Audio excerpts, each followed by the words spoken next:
Assalamualaikum warahmatullahi wabarakatuh. Gimana kabar saudara-saudari muslimku semua? Semoga sehat selalu, amin ya rabbal alamin. Seperti biasa kita akan mendengarkan kajian lagi. Dan kali ini kita akan mendengarkan tema tentang ketika kita bangun tidur itu gimana aja sih, sama step by stepnya gimana. Oke, kita akan mendengarkan ceramah dari guru kita Ustadz Adi Hidayat. Sebelumnya kita berdoa dulu, semoga kita selalu diampuni dosanya dan sehat selalu, yang nonton juga sehat selalu. Kita bisa sholawat Allahumma sholli ala Muhammad wa ala ali sayyidina Muhammad. Oke, kita langsung aja lihat ceramahnya. Bangun tuh duduk dulu. Dalam duduk itulah dibiarkan dulu darah mengalir, tenang dulu. Yang kedua, famasaha biyadihi min athari naumi. Beliau kemudian menggunakan bagian tangannya yang bersih untuk menghilangkan bekas kantuknya. Hilangkan dulu ngantuknya. Ya, jadi bukan bangun tidur langsung baca doa, tidak. Doa itu bagusnya dibacakan dalam keadaan sadar dan khusyuk. Bangun jam 2, ngantuk masih ada. Sadar jam 6. Sadar dulu. Karena doa itu ketika dipanjatkan dalam keadaan sadar, diiringi dengan hati yang khusyuk, seketika jawaban muncul. Minimal ada getaran hati, ada ketenangan, konfirmasi dalam jiwa kita. Maka apa yang terjadi? Baru kemudian setelah sadar, hilang ngantuknya. Ini yang pertama dilakukan. Kita kombinasikan dengan hadis Al-Bukhari dari dua orang sahabat, Mu'adz bin Jabal dan Jundub bin Junadah radhiyallahu ta'ala anhuma. Faqara'a, maka baru Nabi membaca doa. Perhatikan doanya. Alhamdulillahilladzi ahyana ba'dama amatana wa ilaihin. Pertanyaan saya, paham nggak maknanya apa doa itu? Ini sebetulnya komitmen awal kita menjalani hidup. Alhamdulillahilladzi ahyana. Ya Allah, terima kasih. Hamba memujimu dan bersyukur padamu yang telah memberi kesempatan hamba hidup di hari ini. Walaupun engkau bisa wafatkan hamba dalam tidur tadi, namun engkau perkenankan sesuai dengan ajal yang telah engkau tetapkan. Terima kasih ya Allah, diberikan kesempatan hidup lagi di hari ini. Alhamdulillahilladzi ahyana ba'dama amatana. Ini kuncinya. Wa ilaihin nusyur. Hamba berjanji ya Allah, hari ini akan mencari bekal terbaik dalam hidup supaya siap saat pulang. Jadi nusyur itu artinya menyebar untuk pulang.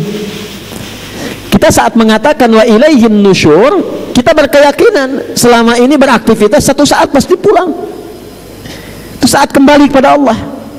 Pertanyaannya, apakah setiap yang pulang itu sudah menyiapkan bekal untuk pulangnya? Karena sifat pulang itu, Pak, Bu, itu punya sifat senang. Ya, Bapak Ibu di Jakarta menjelang Lebaran, mau akhir Ramadan, pulang kampung senang tidak? Mau akhir Ramadan, pulang kampung senang tidak? Pulang ketemu keluarga senang tidak? Senang. Senang itu pulang kalau ada bekal. Saya tanya ada orang, kenapa tak pulang? Saya tak ada bekal Ustadz, katanya. Tapi kalau dia sudah punya bekal, walaupun cuma pakai motornya bebek, itu bekalnya jadi singa tuh.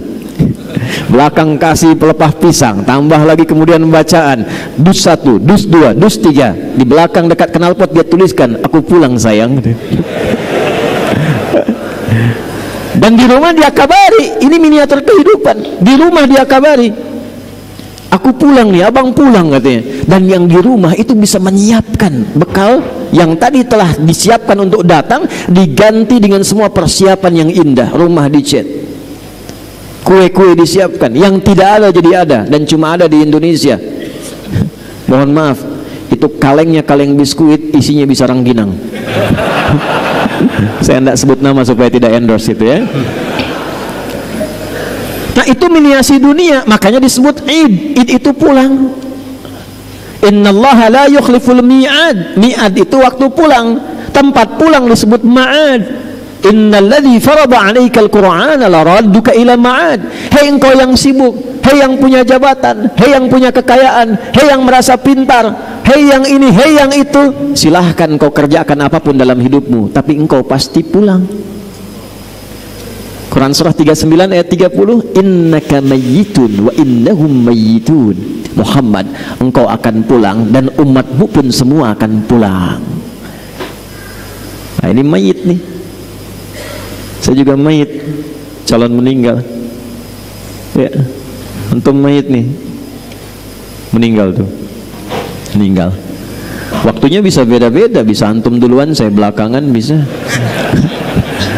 Atau dibalik bisa terjadi, saya belakangan antum duluan bisa. Bisa. Ya kan mungkin saja terjadi ya. Ya. Balik tuh. Apa yang Nabi siapkan supaya kita beraktivitas menjelang pulang? Itulah yang Nabi bacakan, faqara khawatim surah Ali Imran. Ini persiapan sebelum subuh. Di sini kita akan fokuskan bahasan kita. Maka Nabi menunjukkan, siapkan bekal dari 11 ayat terakhir surah Ali Imran. Itu kunci menjalani semua aktivitas hidup setiap hari. Saking pentingnya ayat ini dibacakan setiap hari oleh Nabi saat bangun tidur dan disiapkan untuk dieksekusi setelah keluar dari masjid sholat subuh. Inna fi khalqis samawati wal ardi wa ikhtilafil laili wan nahari la ayatin liulil albab. Fokus, alladzina yadhkuruna Allaha qiyaman wa qu'udan wa ala junubihim. Masih ingat tadi setelah salat subuh zikir menunggu syuruk kan?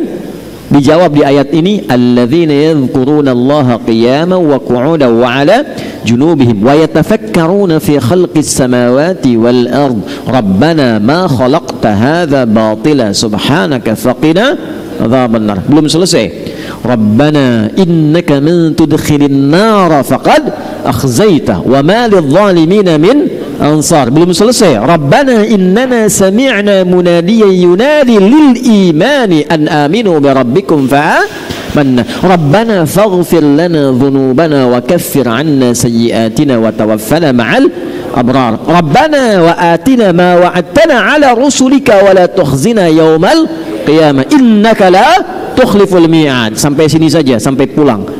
Ini saking pentingnya kita bacakan 17 kali dalam sehari di setiap waktu salat fardu. Jadi gambaran kurikulum hidup ini yang kita kerjakan setiap hari, kita minta sama Allah dijaga istiqamah 17 kali dalam sehari. Anda bayangkan. Satu, inna fi khalqis samawati wal ardi wa ikhtilafil laili wan nahari la ayatin liulil albab. Saya cepat terjemahkan langsung dengan tafsir. Orang cerdas itu, orang pintar itu, orang yang paham esensi sesuatu, dia tidak akan hanya menikmati hidup menatap langit dan menjalani kehidupan di bumi saja. Lihat langit indah, jalan-jalan, nikmati aktivitas di bumi, tidak. Orang cerdas, orang pintar yang tahu inti kehidupan itu, inti sesuatu itu disebut lub namanya. Tahu kelapa? Ini Pak Wali itu, Pak Ijek, Pak Bobi, kemarin saya makan satu tempat di sini ada kelapa, tapi kelapanya Thailand. Kenapa nggak ada kelapa Medan? Ya? Saya makan di Medan, kelapanya kelapa dari Thailand.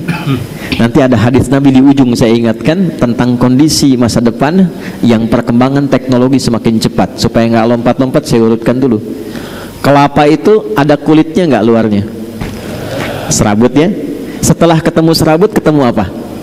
Batok kelapa. Setelah ketemu batok, ketemu apa? Ada dagingnya ya. Nah, lalu air, kalau kita lihat kelapa di dalamnya itu kan ada daging halus tuh ya. Itu yang paling enak kan? Itulah lub namanya. Inti sesuatu, inti kelapanya, lub. Jamaknya disebut albab. Ada orang yang kalau disebutkan sesuatu paham, oh ini intinya, arahnya ke sini. Nah, itu ulul albab. Tapi ada orang yang dijelaskan sekali belum paham, 2 kali baru paham, daging kelapa. 2 orang disebutkan, yang satu paham, yang satu 3 kali belum paham-paham, batok kelapa. Disebutkan sesuatu diarahkan, berjam-jam diberi arahan, nggak mau paham, serabut tuh namanya. Dan biasanya yang sering kejebak dengan serabut kelapa itu monyet. Coba lihat monyet tuh, sering kejebak dengan sabut kelapa. Jadi bedanya hewan dengan manusia, manusia itu didesain oleh Allah inti otaknya itu dan inti hatinya untuk cerdas dan pintar. Tidak ada manusia bodoh. Cuma di lagu ada band yang bandnya sudah nggak ada.